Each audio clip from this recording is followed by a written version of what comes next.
I used to love camping alone, a chance to disconnect from the world and embrace nature's raw solitude. So when I planned a weekend trip into the remote pine forests of Maine, I was sure it would be nothing more than a peaceful retreat. I set up my tent near a small babbling stream, the forest around me cloaked in an almost reverent silence. The first night was perfect. The stars shone brightly overhead, and the only sounds were the gentle whisper of the wind and the murmur of the water. The second night, however, everything changed. I was jolted awake by the unmistakable sound of shuffling footsteps outside my tent. At first, I assumed it was just a curious animal, but then I heard low, muffled voices, almost like desperate whispers, floating just beyond the fabric of my shelter. My heart hammered as I lay frozen, listening as the sounds faded as quickly as they had come. I tried to convince myself it was a trick of isolation, a product of my tired mind, and eventually drifted back into a restless sleep. In the early light of dawn, I stepped out to clear my head. As I wandered along the edge of the clearing, I noticed a series of deep, irregular footprints in the soft, damp earth. They weren't animal tracks, too large, too uneven, and they led toward a thicket of ancient pines. Hesitantly, I followed the trail until it abruptly ended at a dilapidated, overgrown shack hidden among the trees. The shack was nothing more than a forgotten relic. Its wooden walls were splintered, and the door hung loosely on one hinge. Inside, I found only remnants of a lifelong past: a broken chair, scattered newspapers, and a rusted lantern. But there was something else, a torn piece of fabric caught on a nail near the doorframe. It looked like it might have come from someone's jacket. My mind raced with questions. Who had been here? What had happened? That night back at my campsite, the forest seemed to close in around me. Every snap of a twig, every rustle in the underbrush felt loaded with intent. I couldn't shake the feeling that someone, or something, had been watching me. I spent the night wide awake, clutching my flashlight and listening to the silence, which now felt ominously charged. By morning, I knew I couldn't stay.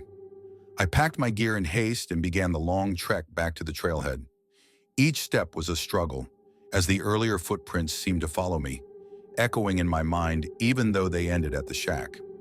I kept glancing over my shoulder, half expecting to see a shadowy figure among the trees, but there was nothing. Only the wind and the memory of desperate whispers.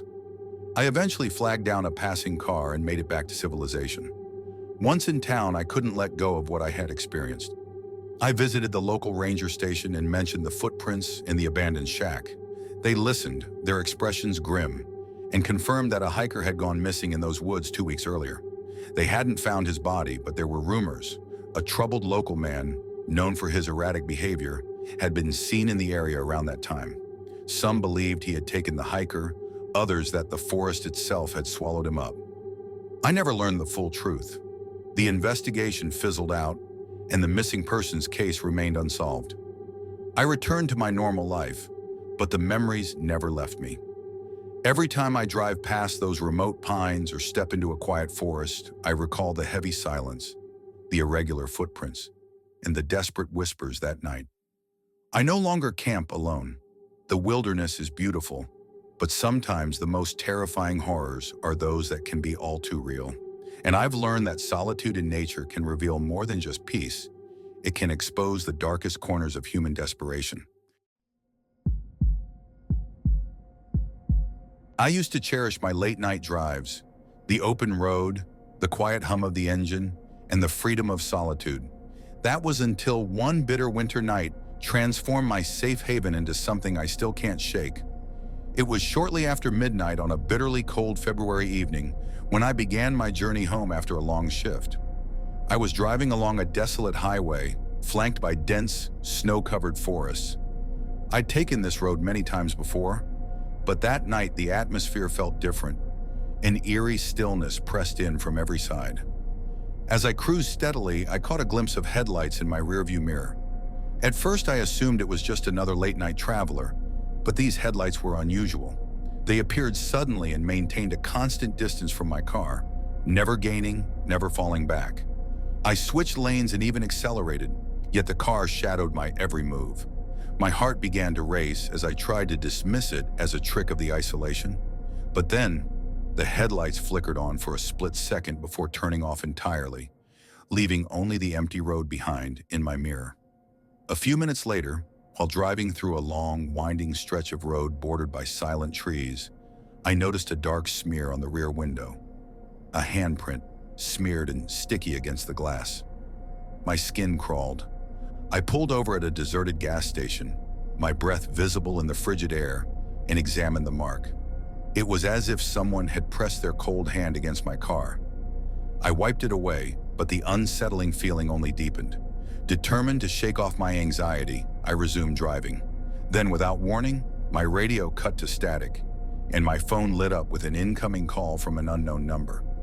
With trembling hands, I answered, "Hello?" Only silence met my ears, followed by a low, hoarse whisper. "Why didn't you check your back seat?" I slammed the brakes, my heart pounding, and quickly glanced in the mirror. There was nothing there, no car, no taillights, nothing but the empty, dark road. I forced myself to start the engine and drive away at a cautious speed, my eyes glued to the rearview mirror. After what felt like an eternity, I finally pulled into a busy parking lot under bright streetlights, hoping to find refuge in the normalcy of city life. I sat in my car for what felt like hours, the events replaying in my mind. I reported it to the local police, but they chalked it up to exhaustion and the mind's tendency to play tricks in isolation. Yet I never could shake the feeling that something had followed me that night. A few weeks later, as I was cleaning out my car, I found a faded note etched into a patch of dirt on my rear window. It read, "See you next time." I couldn't tell if it was the work of a prankster or something far more sinister. I never drove that stretch of road again, and I learned to trust my instincts when the darkness felt too thick. I used to work the night shift at a remote gas station on the outskirts of town. It was the kind of place where nothing ever happened, a couple of pumps under flickering neon lights, an old convenience store with dusty shelves, and a long stretch of empty road in every direction. I appreciated the solitude and the predictable routine.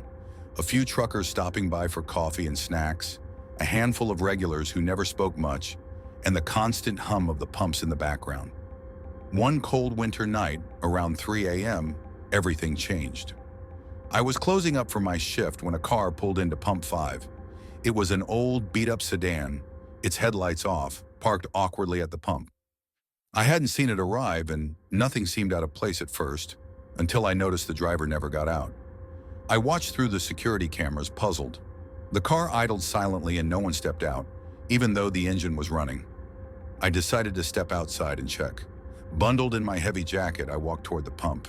The wind was bitter, and my breath formed clouds in the icy air. When I reached the car, I knocked on the window. There was no response, only a faint, oily glare reflected back. I peered inside but saw nothing but the interior, empty and worn. I turned back to the station, unsettled by the encounter. Back inside, I resumed my rounds. I couldn't shake the feeling of being watched. Every time I passed by Pump 5, I'd catch a glimpse of the sedan in my peripheral vision.